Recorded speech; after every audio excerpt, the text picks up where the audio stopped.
Давай продолжим оттачивать наш цикл бега, работая над бедрами, грудью и головой.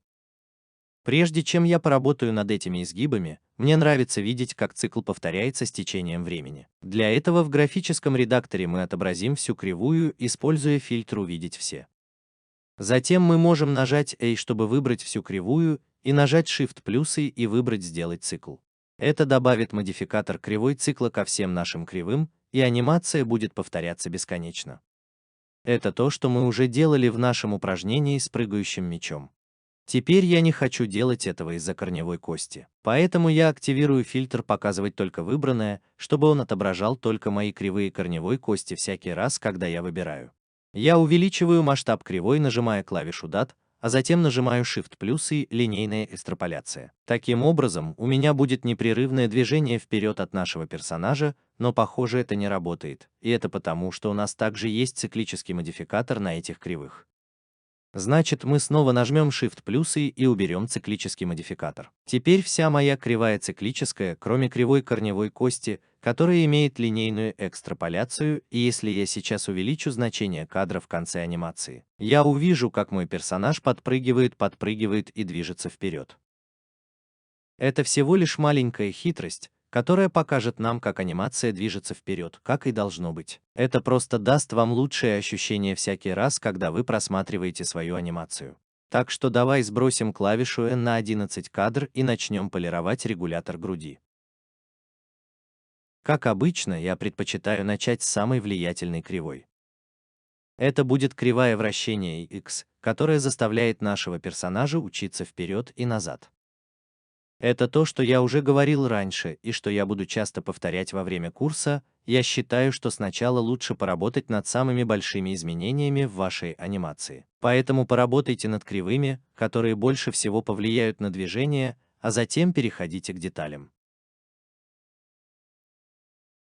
Это как любое произведение искусства. Ты всегда начинаешь с того, что блокируешь основные формы, например, когда лепишь, а затем все глубже и глубже вникаешь в детали. Но если основная форма или основное движение для нашей анимации не работает должным образом, то вся анимация, независимо от того, сколько деталей вы в нее вводите, не будет работать должным образом. Я старался, чтобы грудь была выровнена с движением всего тела, но я ввел немного предвосхищения или перетаскивания перед приземлением персонажа, немного приподняв изгиб. В настоящее время немного приподнимет грудь непосредственно перед приземлением. А потом, когда он ныряет в следующий прыжок, я стараюсь согнуть грудь в направлении следующей точки. Поэтому, когда он собирается приземлиться, он отклоняется назад, чтобы предвидеть удар, а когда он готовится к следующему прыжку, он изгибает свое тело к цели точки в воздухе. Образная кривая — это извилистая кривая. Она очень тонкая. Как мы уже видели раньше, я только что ввел небольшое изгибание в груди, так что это зависит от положения ног, поэтому я перерисую ноги. Честно говоря, что я здесь буду делать в основном, так это пытаться соответствовать позе, немного поворачиваясь в сторону ноги, которая больше выдвинута вперед. А затем я убираю изгиб, чтобы получить плавный переход между различными ключевыми кадрами. Я имею в виду, что я не хочу, чтобы у меня были какие-либо сбои на этой кривой Y или на этом вращательном движении Y. Вот почему я поднял ключевой кадр номер 1, чтобы он лучше сочетался с предыдущей клавишей. И я проделываю то же самое с кадром номер 10, немного опуская его вниз. Я проделаю то же самое с поворотом Z, и как только я закончу, мы немного поработаем над локацией. Так что идея состоит в том, чтобы использовать расположение Z и Y этого контроллера, чтобы добавить немного сжатия и растяжения туловищу. Я буду работать над этой кривой расположения в 5 часов 7 минут.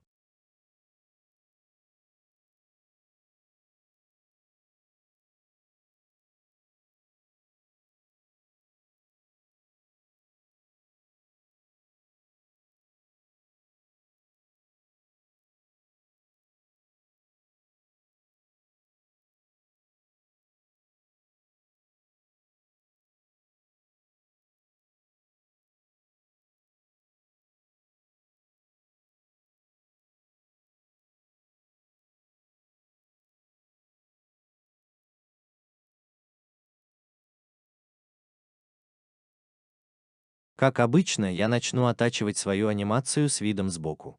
Первое, что я сделаю, это немного передвину кривую, только чтобы посмотреть, как ведет себя мой персонаж. Потому что контроллер грудной клетки является дочерним элементом тела, и мы видели в видео об отношениях родитель-ребенок, что ребенок унаследует ориентацию своего родителя. И поэтому ось UI нашего персонажа может не совпадать с мировым пространством.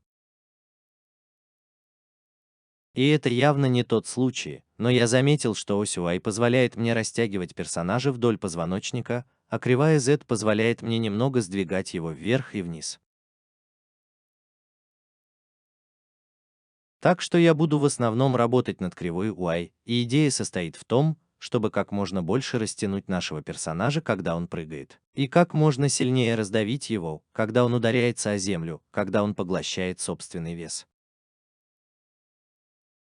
Не стесняйся и раздвинь эти изгибы. Не имеет значения, будет ли это немного чересчур, но это будет выглядеть скучно, если этого недостаточно. С опытом ты научишься балансировать эти позы.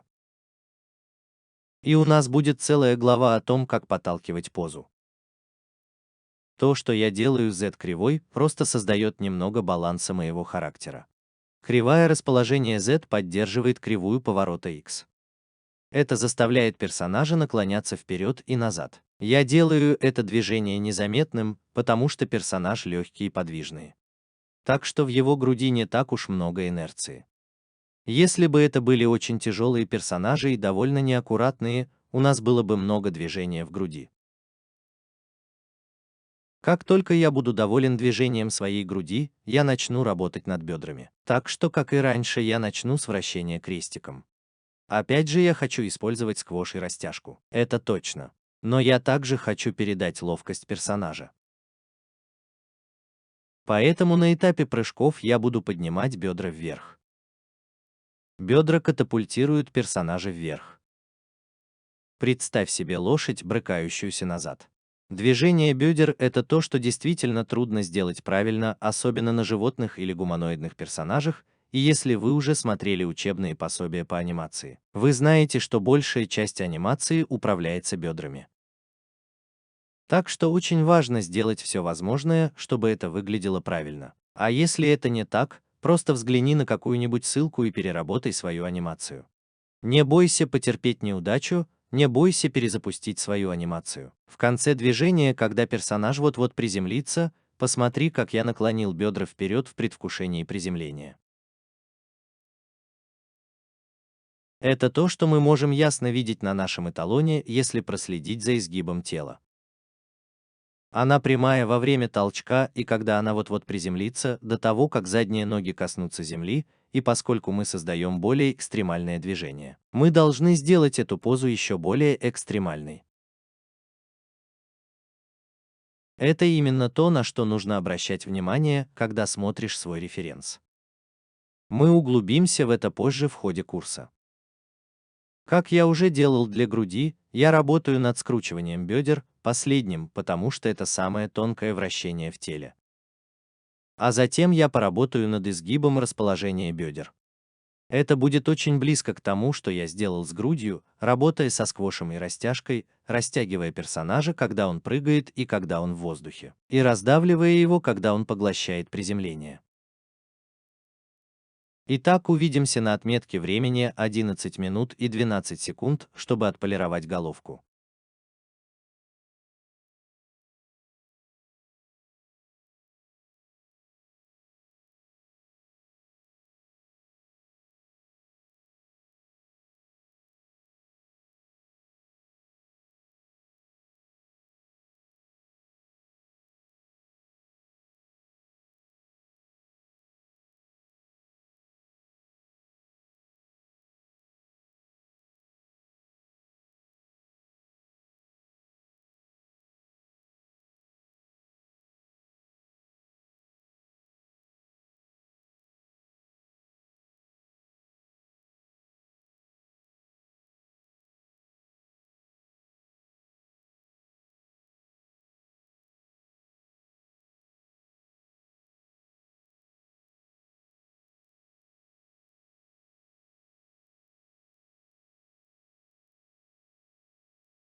Время отполировать головку и угадай что. Мы начнем с поворота X.